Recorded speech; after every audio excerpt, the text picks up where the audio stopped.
విశాఖపట్నంలో ఉన్నాం. మనం విజయనగరం భోగాపురం నియోజకవర్గంలో మీటింగ్ పెట్టుకున్నాం. ఇక్కడి విమానాశ్రయానికి నేను ఆ రోజు నాంది పలికాను. ల్యాండ్ అక్విజిషన్ కూడా చేశాను. అదే తెలుగుదేశం పార్టీ అధికారంలో ఉండుంటే 2020కే విమానాశ్రయం వచ్చేది. ఇప్పటికి కూడా రాలా. అంటే ఎలాంటి ప్రవర్తన చేశాడో మీరు గుర్తుపెట్టుకోవాల్సిన అవసరం ఉంది. ఉత్తరాంధ్ర మొత్తం ఈ 5 సంవత్సరాల్లో వైసీపీ కబ్జాలో నలిగిపోయే పరిస్థితి. నేను అన్ని విషయాలు ఇక్కడ మాట్లాడలేం, కానీ ఈరోజు రాష్ట్రంలో ఉండే ప్రతి ఒక్కరికి విజ్ఞప్తి చేస్తున్నా, 5 కోట్ల ప్రజలకు విజ్ఞప్తి చేస్తున్నాను. మీరు ఆలోచించవలసిన అవసరం ఉంది. ఇది జనసేన తెలుగుదేశం పార్టీల కోసం కాదు, లేకపోతే నా కోసం పవన్ కళ్యాణ్ కోసం కాదు. 5 కోట్ల ప్రజల భవిష్యత్తు కోసం, భావి తరాల భవిష్యత్తు కోసం ప్రతి ఒక్కరూ ఆలోచించాల్సిందిగా నేను కోరుతున్నా. ఈ విశాఖపట్నంలో మీరు చూస్తే ఎయిర్పోర్ట్ పూర్తిగా నిర్వీర్యమైపోయి మళ్ళీ నేను వేసిన ఫౌండేషన్ రెండోసారి ఫౌండేషన్ వేసి ఏదో గొప్పగా చేసేవారి విధంగా పోయే పరిస్థితికి వచ్చారు. మెట్రో పోయింది. ఇంకో పక్కన విశాఖపట్నంలో వచ్చిన కంపెనీలన్నీ పోయే పరిస్థితికి వచ్చాయి. ఎప్పుడో సమైక్య ఆంధ్రప్రదేశ్లో హెచ్ఎస్బిసి ఐటీ కంపెనీ తీసుకొస్తే అది కూడా పారిపోయే పరిస్థితికి వచ్చింది. ఉత్తరాంధ్ర ఇరిగేషన్ ప్రాజెక్టులన్నీ ఆగిపోయినాయి.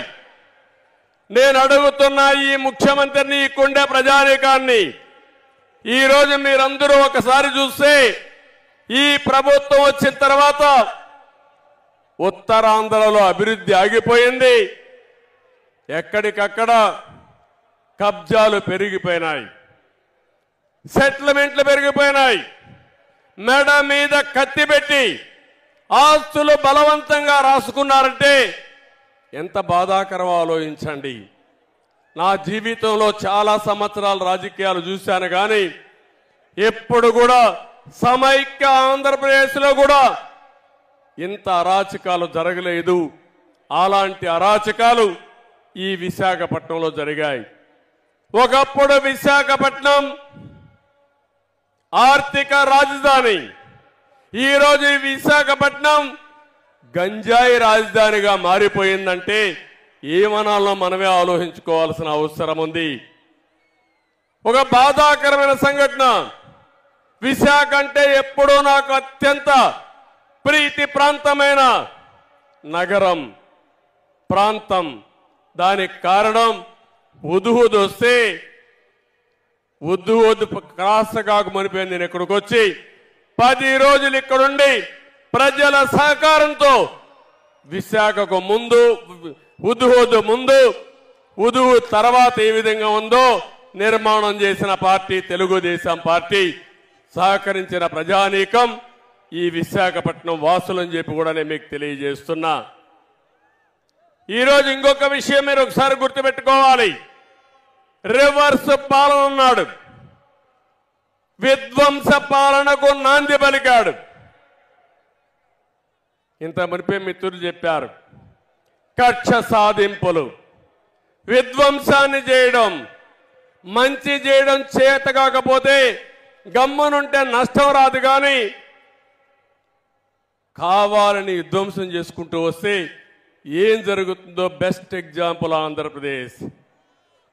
ఒక విషయం మీరందరూ గుర్తుపెట్టుకోవాలి, ఒక మంచి చేస్తే ఆ మంచి ఫలితాలు అందరికీ వస్తాయి. అదే పబ్లిక్ పాలసీ, అదే సుపరిపాలన. ఒక చెడు చేస్తే ఆ చెడు వల్ల అందరికీ నష్టం వస్తుంది. అదే ఈరోజు ఈ జగన్మోహన్ రెడ్డి చేసే పని. ఒక్క ఛాన్స్ అన్నాడు, ఒక్క ఛాన్స్ పాపానికి రాష్ట్రం 30 సంవత్సరాలు వెనక్కి వెళ్ళిపోయే పరిస్థితి వచ్చింది. అందుకే నేను పవన్ కళ్యాణ్ గారిని మనస్ఫూర్తి